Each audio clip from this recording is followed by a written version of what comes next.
Hello friends, हम class 12 का statistic पढ़ने जा रहे हैं, चैप्टर नंबर 3। ठीक है, रेखिक नियत सहसंबंध। एग्जाम के अंदर ये 12 मार्क्स का आता है। ठीक है, थोड़ा सा इसके अंदर छोटे छोटे जो सवाल होते हैं चैप्टर नंबर 3 के अंदर, ठीक है, उसमें जो छोटे छोटे सवाल है वो मैंने नहीं करवाए हैं, अब मैं करवाने जा रहा हूँ छोटे छोटे सवाल। तो वो छोटे छोटे सवाल के कुछ फॉर्मूले मैंने यहाँ पे लिखे हुए हैं जो मैं अभी आपको समझाऊंगा। ठीक है, और ये जो सवाल है एग्जाम के अंदर 2 मार्क्स के आते हैं। ठीक है, तो मुझे उम्मीद है कि आप ये वीडियो पूरा देखोगे।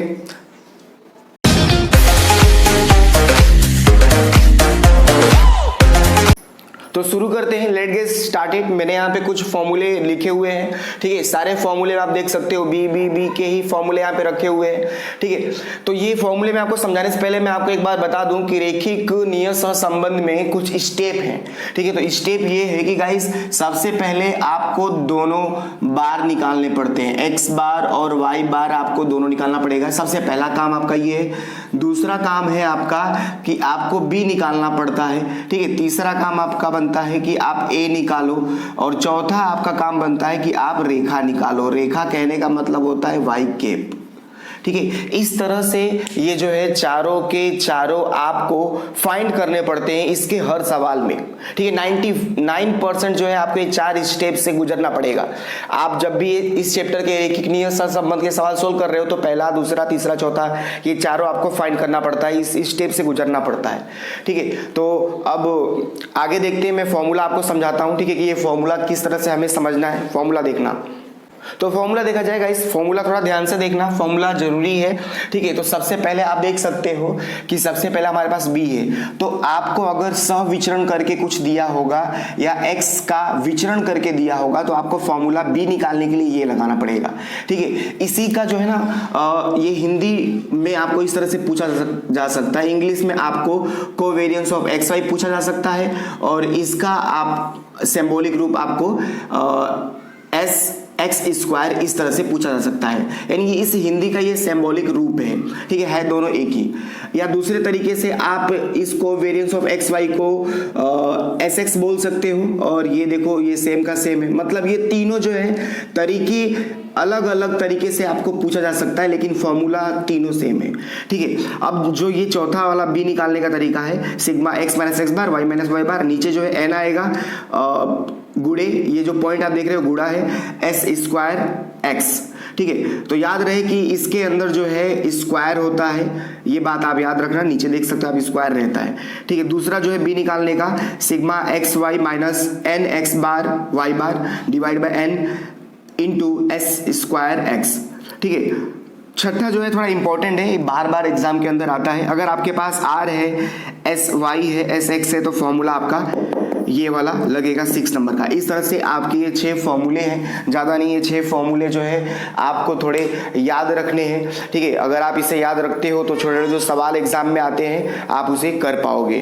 ठीक है, तो अब हम अपना एग्जाम्पल देखते हैं। यहाँ पे गाइस मैं आपको 2 एग्जाम्पल करवाऊंगा, पहला करवा रहा हूँ, इसके बाद दूसरा करवाऊंगा। 2 एग्जाम्पल इस वीडियो में मैं आपको सॉल्व करवाऊंगा।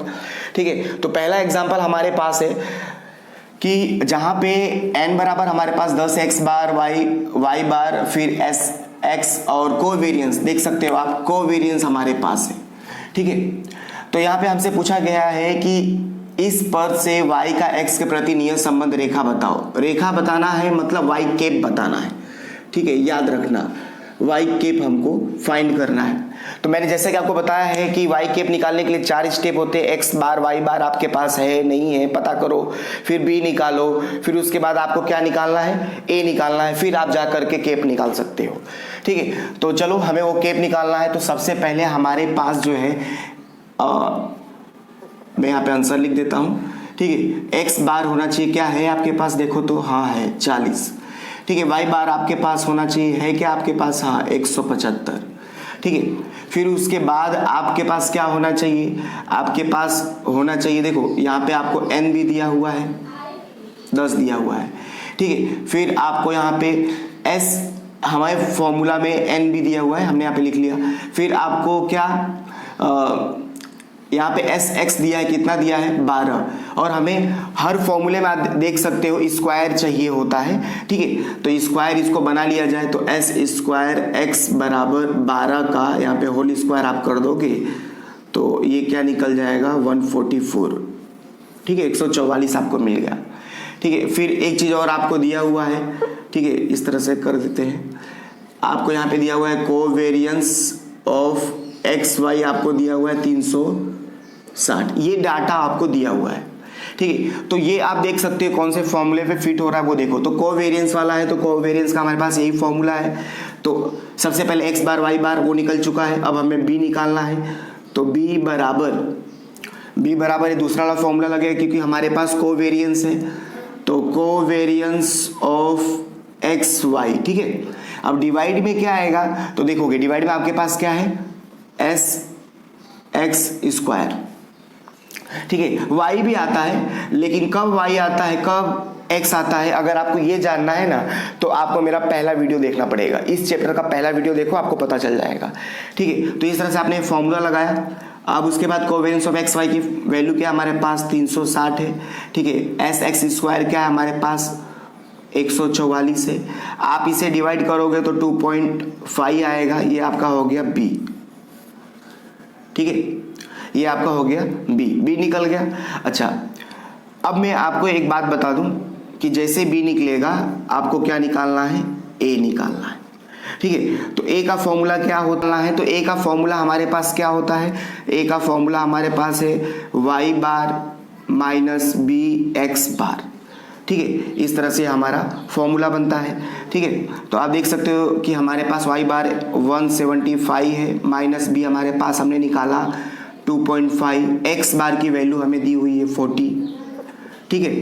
तो 175 माइनस आप इसको गुणा करोगे तो आपको 100 मिलेगा, ठीक है। तो इस तरह से आप अब यहाँ पे आपको ए मिल गया, कितना मिल गया आपको ए 75 आपको ए मिल गया। आप देख सकते हो आपको यहाँ पे ए किस तरह से आपने निकाला आपको पता चला होगा, ठीक है। तो पहले क्या निकालना था, बार निकालना था, बी निकालना था, ए निकालना था। अब आपने को निकालना है केप। तो जब भी केप निकालोगे तो एक लाइन आपको यहाँ पे लिखना पड़ेगा। तो एक लाइन में लिख देता हूँ, क्या लिखना है तो जो पूछा जाता है वही लिखना पड़ता है। तो y का x के प्रति नियत संबंध रेखा, ठीक है। अब इस रेखा को हम प्रदर्शित करते हैं y कैप से, ठीक है। तो y कैप का फॉर्मूला हमें होता है a प्लस बी एक्स, ठीक है। a की वैल्यू आपके पास 75 है, प्लस b की वैल्यू 2.5 है, x नहीं दिया है, तो ये हो गया आपका y का x के प्रति नियत संबंध रेखा, ठीक है। तो इस तरह से आपने ये सवाल सॉल्व किया। 2 नंबर का सवाल एग्जाम के अंदर आता है, ठीक है। उम्मीद है कि आपको पता चला होगा। तो चलो अब सेकंड नंबर का एग्जाम्पल देखते हैं। तो हम हमारे अगले एग्जाम्पल की तरफ चलते हैं, देखते हैं अगला एग्जाम्पल क्या है। तो दूसरा नंबर का एग्जाम्पल हम करने जा रहे हैं, ठीक है। पहला वाला एग्जाम्पल हमने कर लिया, दूसरा वाला एग्जाम्पल हम करने जा रहे हैं। तो थोड़ा ध्यान देना, ऐसा एग्जाम्पल ज़्यादातर एग्जाम के अंदर आता है। एन है, एक्स बार है, वाई बार है, एस एक्स है, एस वाई है, आर है। हमसे बोला गया कि x बराबर 4.5 हो तो y का आकलन कीजिए। अब y का आकलन करना मतलब y का केप निकालना, यानी हमें y केप निकालना है, ठीक है। तो y केप निकालना है, मैंने आपको हर बार बताया जब भी आपको y केप निकालना है तो आपको सबसे पहले बार निकालना पड़ेगा। देखो आपके पास बार है तो हाँ बार है तो उसके बाद b निकालो, b निकालने के बाद a निकालो, फिर केप निकलेगा, ठीक है। चौथे नंबर पे इस चैप्टर में यही प्रोसेस है, ठीक है। तो बार हमारे पास है, अब हम निकालते हैं b। तो b कैसे निकलेगा, तो b का फॉर्मूला हम छोटे सवाल है तो b का फॉर्मूला हमारे पास बहुत सारा यहाँ पे है। तो कौन सा फिट होता है वो देखो। तो जब r हो आपके पास और b निकालना हो तो फॉर्मूला हमारे पास एक ही है, b बराबर r into s y s x, ठीक है। कभी कभी क्या होता है ना गाइस कि जो x नीचे है ना ऊपर चला जाता है। कब ऐसा होता है, तो जब देखो यहाँ पे y पूछा है तो जो चीज पूछा है वो हमेशा ऊपर रहेगा, ठीक है, और जो है वो नीचे रहेगा, ये बात याद रखना। ठीक है, यहाँ पे आप लिख सकते हो, पहले के वीडियो में मैंने लिखवाया भी है कि यहाँ पे जो चीज़ है, ठीक है, उसको ऐसे पहले लिखना पड़ता, जो नहीं है उसको ऐसे यहाँ पे लिखना पड़ता। तो आप ऐसे लिख सकते हो बी एक्स वाई, सॉरी आप ऐसे लिख सकते हो, सबसे पहले y आएगा फिर उसके बाद x आएगा। ठीक है, जो निकालना है वो पहले आ जाएगा और उसके बाद जो है वो लास्ट में आएगा। तो जो यहाँ लास्ट में होगा वही जो है यहाँ पे नीचे लिखा जाता है। ठीक है, तो अब देखा जाए तो r की वैल्यू हमारे पास क्या है, वैल्यू पुट किया जाए 0.65।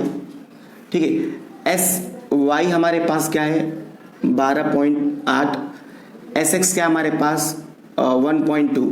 ठीक है, तो जब आप इन सब को डिवाइड करोगे तो आपको आंसर मिलेगा 6.93।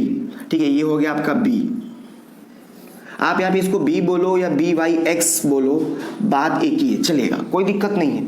ठीक है, तो अब हम क्या निकालना है, हमें a निकालना है। तो a का फॉर्मूला क्या है, a का फॉर्मूला है y बार माइनस bx बार। तो y बार है आपके पास, x बार आपके पास है। y बार हमारे पास 40.5 माइनस बी हमने अभी फाइंड किया था, ये रहा 6.93। ठीक है, और x बार की वैल्यू हमारे पास है 5.5। इन सब को जब आप गुणा करके माइनस करोगे तब आपको a मिलेगा 2.39, ये हो गया a।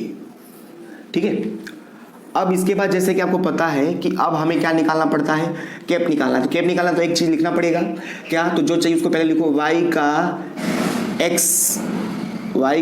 x के प्रति, सॉरी y का x के प्रति नियत संबंध रेखा। ठीक है, अब यहाँ पे फॉर्मूला लगाओ y कैप का, y कैप बराबर क्या होता है a प्लस बी एक्स बार, ये हमारा फॉर्मूला है। ठीक है, a की वैल्यू क्या है आपके पास, अभी आपने निकाला था 2.39। ठीक है, प्लस b की वैल्यू क्या है आपके पास, तो b आपने निकाला था 6.93। ठीक है, सॉरी यहाँ पे x बार नहीं आएगा। ठीक है, y के बराबर a प्लस बी एक्स होता है। तो अब यहाँ पे x की वैल्यू आपको ऑलरेडी दी हुई है, तो ये x की वैल्यू लिखी जाए 4.5। ठीक है, जब इनका गुणा करके आप इनको प्लस करोगे तब आपको फाइनल जो आंसर मिलेगा वो 33.58 आपको मिलेगा, ये होता है y कैप। ठीक है, ये हो गया आपका y कैप। आकलन करना मतलब अनुमान निकालना, और कैप को ही अनुमान कहते हैं। ठीक है, तो इस तरह से आपका ये दो मैंने एग्जांपल करवाए छोटे छोटे सवालों से, आप और भी क्वेश्चन जो है किताबों से कीजिए। ठीक है, उम्मीद है कि आपको ये पूरा का पूरा वीडियो समझ में आया होगा। ठीक है, अगर आपको समझ में आता है, अगर आप यहाँ तक देख रहे हो तो ज़रूर आपको कुछ ना कुछ पता चला होगा। तो प्लीज़ इसे एक बार शेयर कीजिए, अपने फ्रेंड को शेयर कीजिए, जिसको नीड है उसको शेयर कीजिए। ठीक है, थैंक यू।